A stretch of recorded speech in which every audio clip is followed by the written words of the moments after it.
Halloween is just around the corner, so I decided that this week's video should be based around a spooky item in Mario Maker 2. I want to do dry bones for Smash in a future video, so today we're going to be covering the boos. This video will include every variant of the boos as well, being the boo rings, stretches, and peepas. This was definitely my most challenging tips and tricks video to date, only because the boos interact with so little items in a helpful way that it became pretty tricky for me to come up with super creative ideas for them. Still though, I've got a few, so I hope you all enjoy this look at the boos and how they could be used in levels. Of course, these are supposed to be more creative ideas, but I thought I should go ahead and mention that the boos, of course, were great as just normal enemies for traditional ghost house levels as well. Using them in boo rings with platforming challenges is pretty fun. Anyways, before we get into the real tips and tricks, if you enjoy this video, please make sure to leave a like and maybe even subscribe. But with that out of the way, let's jump right into some tips and tricks for the boos in Super Mario Maker 2. First off, I mentioned that boos don't interact with all that much, but let's go ahead and cover the basics of their mechanics so that we can understand how they can be used. Boos will damage Mario if they come in contact with him and will only approach him if he's not looking at them.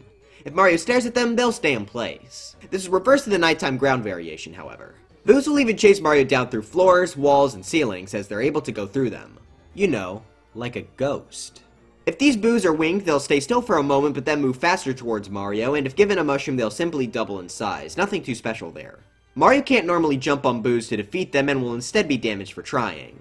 There are still a few ways to defeat boos, however, which are using a star, spiny shellmet, stepping on them with a Goomba shoe, using the Goomba shoe shockwave, stepping on them with a dry bone shell, hitting them with a hammer, using a red POW blocker box, running into it or jumping on it with a Koopa car, and the last two more specific ones, a thwomp landing in the clown car the boo is in, and if the enemy stack it's in falls into the void. However, if their stack falls into lava, the boos will be fine. Boos can be placed inside of question mark blocks, invisible blocks, bricks, note blocks, pipes, and bill blasters. Boos can also be given keys that can be stacked with other enemies. That's all for the main boo variant, however there still are 3 more types. Boo rings will have 8 boos spinning in a circle with 1 spot open for the players to pass through. It's important to note that these will only count as 1 enemy towards the enemy limit, however each boo counts as a single boo, allowing for very large boo clear conditions to be made. If given wings, the circle will not only spin, but expand out and shrink in periodically. Giving them a mushroom will expand the size of every boo in the circle. When given a parachute, they'll look like just 1 boo until they land, which will cause them to spread out. This happens as well if you put them in a bill blaster. While they normally spin constantly, in the nighttime version of the ground theme, they will stop if looked at like normal boos and will also move towards you if you're looking away. You defeat these the same way you would defeat normal boos, however if placed in a Koopa Clown car, they won't actually have anything inside it, meaning if literally anything lands in it, then the boos will be defeated. In order to get a key from a boo ring, every single boo in the ring has to be defeated. Finally, boo rings can't stack with enemies and they also don't appear in the 3D world style. Peepas replace boo rings in 3D world. Like boo rings, they spin in a circle, however instead of there being 8, there's only 1. They're killed in the exact same way boos are in 3D world and can be placed in the same containers. The only real difference between peepas and normal boos is that peepas have their own clear condition. The final variant of the boos are stretches, which are definitely the most different form. These can only be placed on the ground or ceiling and can't be given a mushroom or given a parachute. The floor or ceiling has to be a solid object, so stuff like semi-solids won't allow stretches to be placed on them. Stretches will travel along the ceiling or floor for a short time before going into the ground to re-emerge in a spot later. Stretches aren't able to travel over anything that can't be placed on, with the exceptions being slopes, on-off switches, and dotted line blocks if they're filled in. If given wings, stretches will move faster and will also go all the way to the edge of a platform they're on instead of stopping every few seconds. Upon reaching the edge, if they're able to, they'll move to the other side of the platform they were on. They can't be placed in any containers and can't stack with anything either. Keys can be given to them, however, and they count as a boo in the clear conditions. The final thing about them is that there are a few extra ways to kill them. All of the normal boo killing methods apply, but you can also kill them by destroying or hitting the blocks that they're placed on, crushing them with a solid falling object, activating blocks on top of them, and finally normal POWs. So now that we've finally covered how all of these guys interact with everything, let's go over a few ways to use them in your levels. Our first one is pretty simple here, and it's using boos as anti-soft locks. If you all don't know what a soft lock is, it's basically a situation where Mario will get trapped and can no longer progress in the level or die without the time running out. No one likes getting soft locked, especially after a checkpoint, so making sure that soft locks aren't in your levels is a very important thing. So how can we use boos with this? Well, since boos can go through walls, they're a good enemy to place in a pipe off screen, and if you get into the spot that could get you stuck, then the boo would spawn in and follow the player to kill them out of the soft lock. In my level, Boomerangs in the Underground, I needed to use this, and here's why. In my level's final boss, you have to prevent a bomb from activating an on-off switch that will destroy the floor from under you. However, you could cheese this section by wall jumping, so I had to place on-off blocks like this to make Mario wall jumping very hard to do after the floor disappears. This does of course have the side effect of Mario possibly getting stuck here, so I had to make an anti-soft lock boo in a pipe blocked by dotted line blocks that will turn off once the switch is activated. I also decided to give the boo wings here to make it move faster.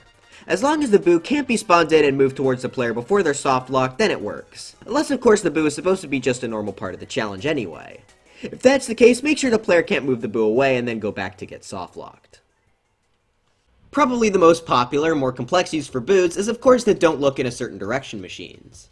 Now I'm not even close to the first person to mention this, but it'd definitely be wrong for me not to include this in a boo's tips and tricks video. So since boos' main mechanics are based on if you're looking at them, you can make a detector to see which direction Mario is looking in. The easiest way to set one of these up is like this, made by Ben0214. This is a muncher stacked on top of a boo, right next to a bomb with an on-off switch on top of it. A dotted line block should be placed inside of the boo, a one-way should be placed here, and finally you have walls surrounding the contraption. If Mario looks away for more than a few frames, then the on-off switch will activate, which you can use to kill the player, change the room, or anything else. You can place multiple of these to have a long section where you can't look in a certain direction, and since there's no bomb on the other side of the boo, you can chain multiple of these together without having to worry. You can also mirror this design if you want Mario to not be able to look in the other direction. The only issue with this design though is that since the boo can obviously go through walls, it can eventually reach Mario if you stand still looking away from them long enough, even if it's the direction you want the player to be looking in.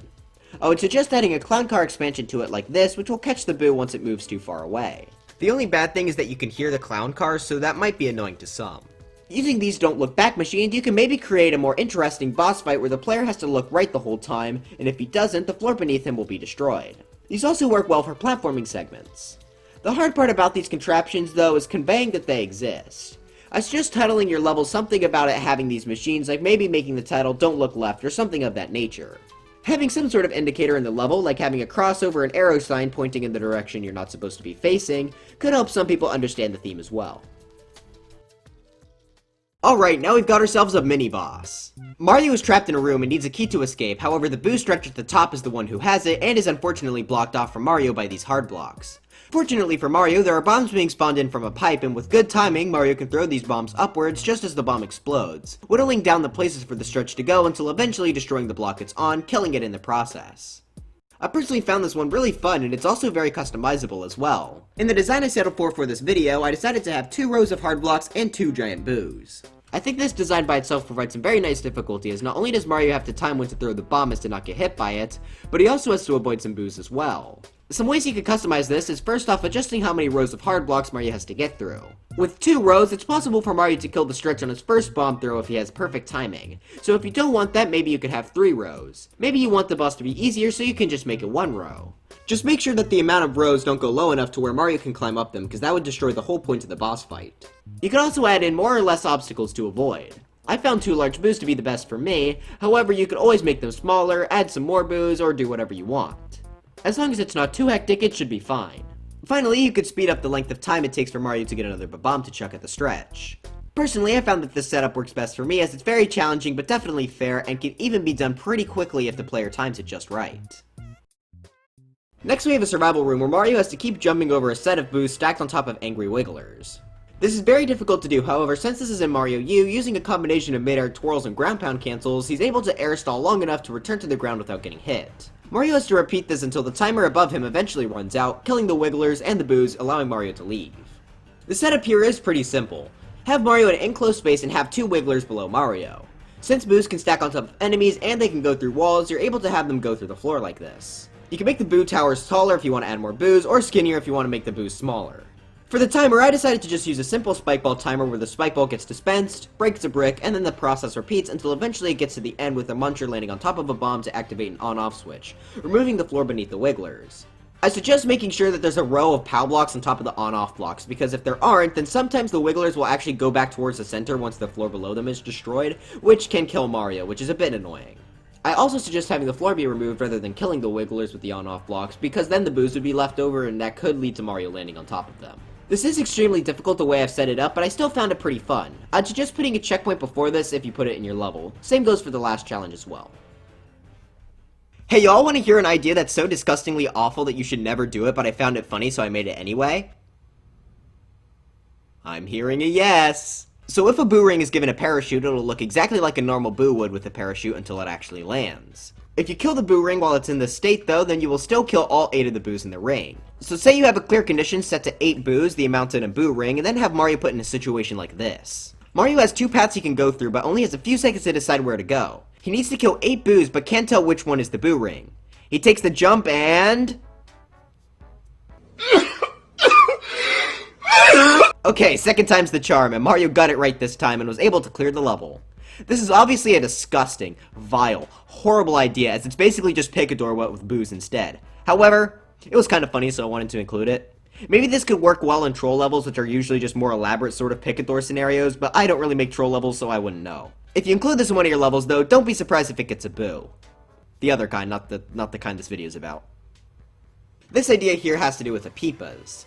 Now, since the builder suit is actually able to kill Peepas with the hammer, I designed a small mini-section based around you having to find and kill all the Peepas inside of it. Since the Peepas move in circles, you can have the player have to time their hits from when they're in reach from the ground, ceiling, or a wall. You can have Mario try to space out where he uses his hammer, as if he does it too close to a wall, then he'll just repel off of it. Same goes for a ceiling. You can even hit Peepas through a slope. Of the ideas in this video, this is definitely the most open one, and is probably my favorite for that reason. You can even make this speed-based, so Mario should try to kill all the Peepas under a strict time limit, which I found to be very fun and intense. From where they are placed, Peepas will go in a circle that will have them go 2.5 blocks above where they started, and 1.5 blocks to each of the sides. Using that, you can have Peepas barely peeking out from walls, ceilings, or the floor to make Mario have to need the time when he uses his hammer. I think making a bunch of mini-rooms, each with a set amount of Peepas for one speed level, could be pretty fun. In fact, I had so much fun with this game mode that I decided to do it in real life. But anyways, that's it for this video. I know this was on the shorter side, but that's mostly because a lot of Boo's uses are pretty basic and they're hard to work into more complex contraptions and the like. Still though, I hope you all enjoyed the video, and if you did, make sure to leave a like and subscribe for more on Mario Maker 2 and anything else Nintendo Switch. If y'all have any suggestions for future videos or even more Boo ideas, let me know in the comments. Links to my Twitter and Discord server are in the description. Have a spooky Halloween everyone, and I'll see you guys next time. Bye.